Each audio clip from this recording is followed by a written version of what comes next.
Hi everyone. तो आज इस वीडियो में हम लोग देखेंगे कि गिब्स फ्री एनर्जी और केमिकल पोटेंशियल में क्या रिलेशन होता है। तो बेसिकली हम लोग ये देखेंगे कि गिब्स फ्री एनर्जी को हम लोग कैसे रिलेट कर सकते हैं, मतलब हमको ये लिखना है Gibbs free energy as a function of chemical potential. ठीक है, तो हम लोग बेसिकली आज एक फार्मूला डिराइव करेंगे जो कि गिब्स फ्री एनर्जी और केमिकल पोटेंशियल को रिलेट करेगा। ठीक है, और फिर उसके बाद हम लोग उस फार्मूला को अप्लाई करेंगे एक बाइनरी मिक्सचर के लिए। ठीक है, तो चलिए स्टार्ट करते हैं डेरिवेशन हम लोग। तो जैसा कि हम लोग जानते हैं कि जो टोटल प्रॉपर्टी होता है उसको हम लोग as a function of temperature, pressure और number of moles of each component लिख सकते हैं। ठीक है, तो टोटल गिव्स फ्री एनर्जी है GT, इसको हम लोग as a function of temperature, pressure, N1 और N2, और ये सपोज कि total number of components N है, मतलब N1, N2, N3 ऐसे up to number of components n है। ठीक है, तो n तक जाएगा। ठीक है, तो यहाँ पे अगर हम लिखना चाहें तो इसको ऐसे आगे लिख सकते हैं n। ठीक है, जहाँ टोटल नंबर ऑफ कंपोनेंट्स कितना है, कैपिटल N। ठीक है, और टोटल मोल्स कितना हो गया फिर, तो टोटल मोल्स हो गया n। सपोज ये n है टोटल मोल्स, तो टोटल मोल्स क्या आ जाएगा, sum of all the individual moles, तो N1 plus N2 plus N3। ठीक है, और कहाँ तक है, तो ये जाएगा, ये प्लस में रह जाएगा n तक। ठीक है, तो टोटल मोल्स जो है n हम लोग ऐसे लिख सकते हैं summation of all the individual moles. ठीक है, तो जो मेरा टोटल गिव्स फ्री एनर्जी है वो as a function of temperature, pressure और इंडिविजुअल नंबर ऑफ मोल्स के इंडिविजुअल नंबर ऑफ मोल्स का फंक्शन है। ठीक है, तो इस इक्वेशन को अब हम लोग डिफ्रेंशिएट करेंगे। ठीक है, टोटल डिफरेंशियल लेंगे इस इक्वेशन का, तो dGT। ठीक है, अच्छा, तो सबसे पहले हम लोग इसको प्रेशर के साथ डिफ्रेंशिएट किए हैं, तो जब प्रेशर के साथ डिफ्रेंशिएट किए हैं तो टेम्परेचर तो कांस्टेंट रखेंगे, और N1, N2, N3 मतलब जितना भी नंबर ऑफ मोल्स है, मतलब जितना भी नंबर ऑफ इंडिविजुअल मोल्स है उसको कांस्टेंट रखेंगे। ठीक है, प्रेशर के साथ डिफ्रेंशिएट कर रहे हैं तो टेम्परेचर और सारा इंडिविजुअल नंबर ऑफ मोल्स को कांस्टेंट रखेंगे। ठीक है, तो सारा individual number of moles constant है तो टोटल मोल्स भी कांस्टेंट होगा। अच्छा, इसमें देखते हैं, देखो यहाँ पे ये जो क्वेश्चन है इसमें अगर N1 कांस्टेंट है, N2 कांस्टेंट है, N3 कांस्टेंट है, ऐसे। ठीक है, अप टू Nn कांस्टेंट है, तो ये टोटल मोल N भी कांस्टेंट होगा, है ना। तो सबसे पहले हम लोग प्रेशर के साथ डिफ्रेंशिएट किए यहाँ पे, तो क्या बोलते हैं, टेम्परेचर को कांस्टेंट रखेंगे और टोटल नंबर ऑफ मोल्स भी कांस्टेंट है। ठीक है, ऐसे ही उसके बाद हम लोग टेम्परेचर के साथ डिफ्रेंशिएट करेंगे तो प्रेशर कांस्टेंट रखेंगे और टोटल नंबर ऑफ मोल्स भी कांस्टेंट रखेंगे। ठीक है, अच्छा, अब इसको समझते हैं कि ये यहाँ पे हम डायरेक्ट कैसे लिखें। ठीक है, तो ये बेसिकली था कि यहाँ पे लिखते हैं इसको नीचे में, हम लोग को क्या बोलते हैं, हर एक के साथ डिफ्रेंशिएट करना था, हर एक नंबर ऑफ मोल्स के साथ डिफ्रेंशिएट करना है ना। तो हम लोग इसको इसको अगर लिखते हम लोग ऐसे, तो dGT सबसे पहले हम लोग N1 के साथ डिफ्रेंशिएट करते। ठीक है, और फिर यहाँ पे टेम्परेचर, प्रेशर तो कांस्टेंट आता ही, और N1 को छोड़ के बाकी सारा कांस्टेंट आता, N2 कांस्टेंट आता, N3 कांस्टेंट रहता। ठीक है, और अप टू N कांस्टेंट रहता। ठीक है, और dN1 लिखते हैं। ठीक है, ऐसे ही फिर हम लोग dGT लिखते हैं, फिर इसको हम लोग N2 के साथ डिफ्रेंशिएट करते हैं। ठीक है, और जब N2 के साथ डिफ्रेंशिएट करते तो टेम्परेचर कांस्टेंट रखते, प्रेशर कांस्टेंट रखते।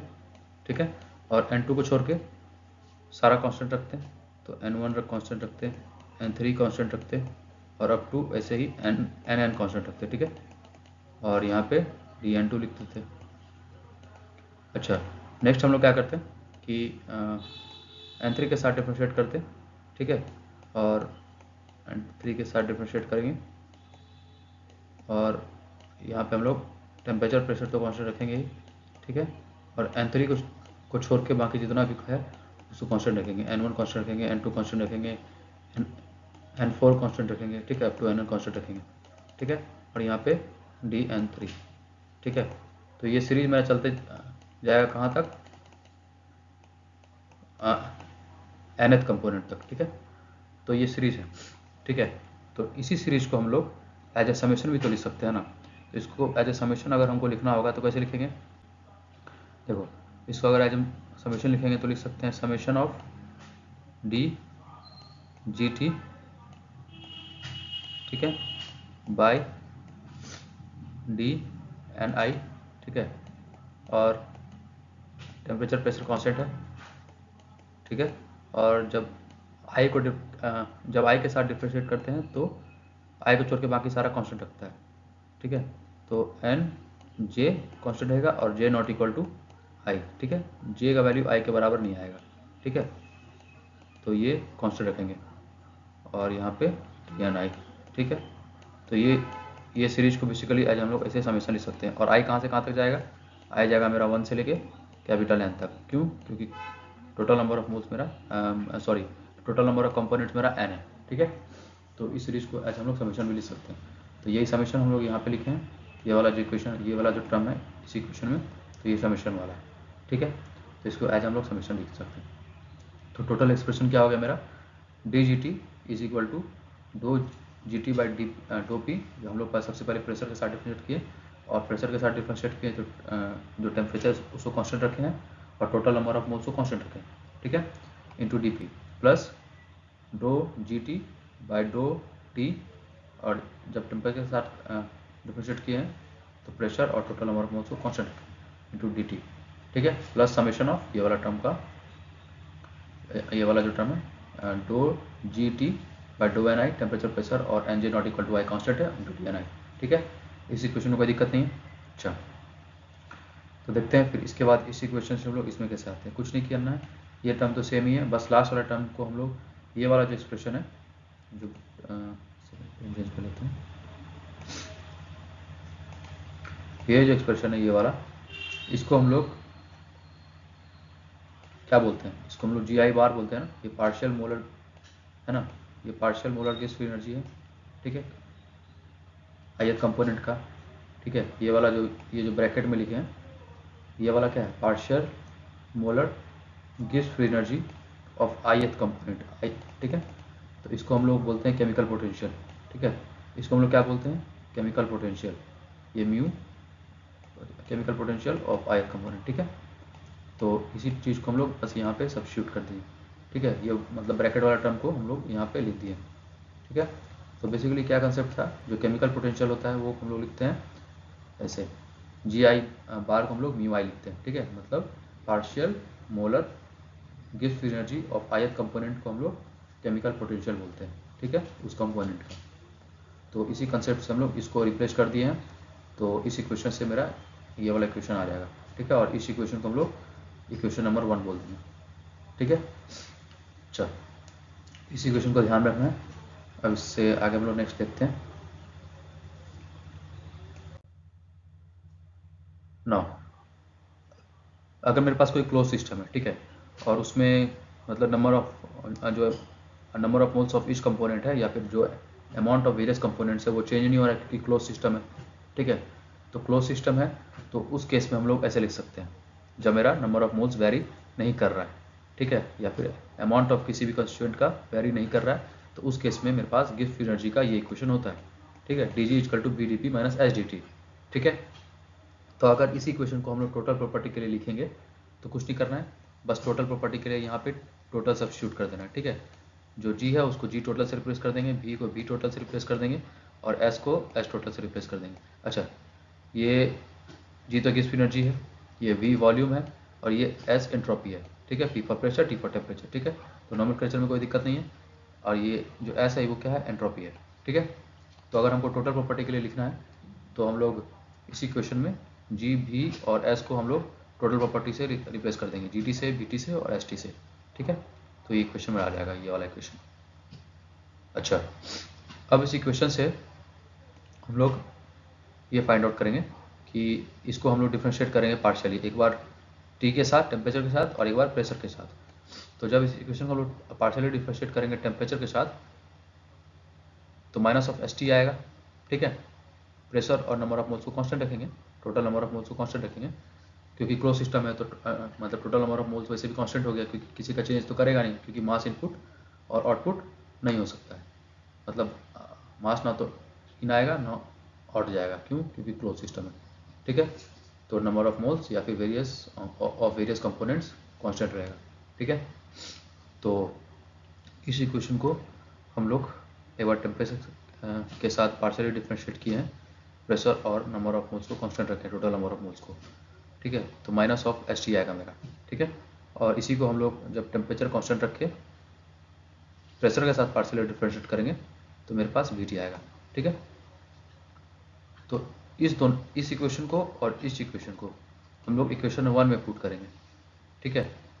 इस इक्वेशन को, इसको और इसको हम लोग इक्वेशन 1 में पुट करेंगे तो मेरे पास ये इक्वेशन आ जाएगा, ठीक है। कुछ नहीं किए, वो जो ब्रैकेट वाला टर्म्स था, यहाँ पे एक ब्रैकेट वाला टर्म्स था ना ये, तो उसके बदले हम पीटी पुट कर दिए, ठीक है। ये जो ब्रैकेट है यहाँ पे था, यहाँ पे, तो उसके बदले हम पीटी पुट कर दिए, सॉरी ये वाला जो टर्म था, ये वाला ब्रैकेट वो यहाँ पे था, तो उसके बदले हम वीटी पुट कर दिए हैं, और ये वाला ब्रैकेट जो था, ये वाला चीज़ वो यहाँ पे था, तो उसके बदले हम एस टी पुट कर दिए हैं, ठीक है। तो इक्वेशन 1 में हम लोग इस इक्वेशन को और इक्वेशन को पुट किए तो मेरे पास ये इक्वेशन आ गया, ठीक है। अच्छा, तो ये जो इक्वेशन है, ये जो हम लोग डिराइव किया यहाँ पे इक्वेशन, सपोज इसको वो इक्वेशन बोल देते हैं, तो ये इक्वेशन बहुत इंपॉर्टेंट है। क्यों इंपॉर्टेंट है? क्योंकि जैसे ये इक्वेशन मेरा क्लोज सिस्टम के लिए वैलिड था, ये बस क्लोज सिस्टम के लिए वैलिड है ना। जब मेरा नंबर ऑफ मोल्स कांस्टेंट रहेगा, इस कंपोनेंट का चेंज नहीं करेगा, मतलब क्लोज सिस्टम है, तो उस केस में ही ये इक्वेशन वैलिड है, ठीक है, इस एनर्जी का। बट ये जो इक्वेशन है, ये इक्वेशन मेरा एक जनरल केस है, ठीक है। इस इक्वेशन को हम लोग तब भी लगा सकते हैं जब मेरा नंबर ऑफ मोल्स जो है वो वैरी करेगा, ठीक है। मतलब क्लोज सिस्टम नहीं रहेगा, मतलब नंबर ऑफ मोल्स वैरी करेगा, तब भी इस इक्वेशन को हम लोग यूज़ कर सकते हैं, ठीक है। तो ये इक्वेशन मेरा जनरल केस है, ठीक है। इसी इक्वेशन में अगर हम नंबर ऑफ मोल्स मेरा चेंज नहीं कर रहा है, मतलब नंबर ऑफ मोल्स मेरा ऑफ ith कंपोनेंट मेरा कांस्टेंट है, वो चेंज नहीं करेगा, तो डी एन आई जीरो हो जाएगा, ठीक है। डिफ्रेंशिएशन जब करेंगे तो डी एन आई जीरो आ जाएगा, ठीक है। तो यहाँ पे मेरा ये चीज़ जीरो आ जाएगा। तो ये इक्वेशन मेरा जनरल केस है, और जब नंबर ऑफ मोल्स मेरा कांस्टेंट रहेगा तब एक स्पेशल केस बन जाएगा, और उस स्पेशल केस में ये इक्वेशन बन जाएगा, ठीक है। तो ये मेरा एक जनरल इक्वेशन है, ठीक है, गैस फ्री एनर्जी का। अच्छा, तो इस इक्वेशन को हम आगे देखते हैं, इसको कैसे मॉडिफाई करते हैं। तो उस इक्वेशन में अगर मेरा टेम्परेचर प्रेशर कांस्टेंट कर देंगे, ठीक है, तो पहला दो टर्म तो हट जाएगा, क्योंकि उसमें dt था और dp था, ठीक है। तो जब टेम्परेचर प्रेशर कांस्टेंट है तो dt भी जीरो और dp भी जीरो, तो बच जाएगा लास्ट टर्म, ठीक है। तो जब टेम्परेचर प्रेशर कांस्टेंट रहेगा तो टोटल गैस फ्री एनर्जी को हम लोग ऐसे लिख सकते हैं, मतलब dgt at constant temperature and pressure is equal to summation of mu I D N I, ठीक है। अच्छा, अब ये किसी भी ith कंपोनेंट के लिए वैलिड है डिफरेंशियल, तो इसका मतलब हम लोग इसको ऐसे मैथमेटिकली लिख सकते हैं कि G T equal to G T at constant temperature pressure is equal to summation of mu I N I, ठीक है। तो ये टोटल गैस फ्री एनर्जी का एक्सप्रेशन हो गया at constant temperature and pressure, ठीक है। ये इंपॉर्टेंट है, इस पर ध्यान देना है कि at constant temperature and pressure. तो at constant temperature and pressure जो मेरा जी टोटल होता है वो इक्वल टू होता है summation of mu I N I, और यहाँ पे म्यू आई क्या है? Chemical potential of ith component, ठीक है। और एन आई क्या है? Number of moles of ith component, ठीक है।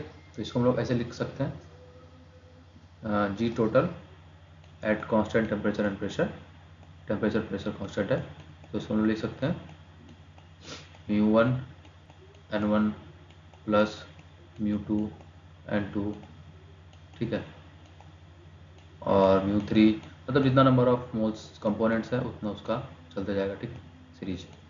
तो ऐसे हम लोग लिख सकते हैं, ठीक है। लेकिन अगर बाइनरी मिक्सचर होगा तो दो ही कंपोनेंट होगा, तो पहला दो टर्म ही आएगा,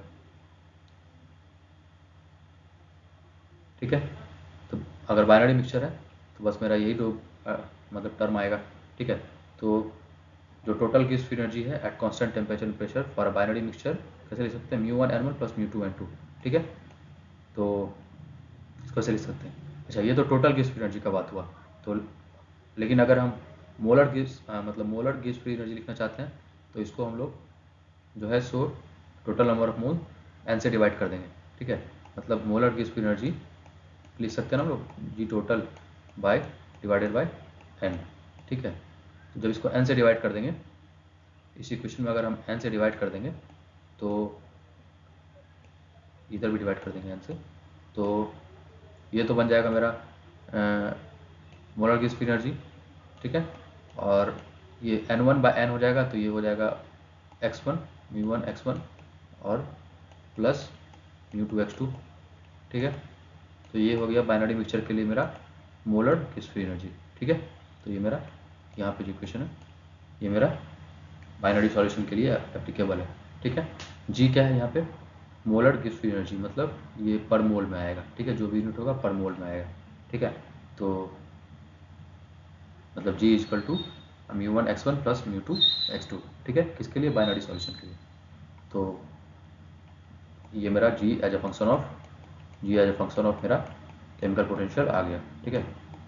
तो ये इक्वेशन मेरा डिराइव होगा। सो आज के लिए बस इतना ही। Thank you.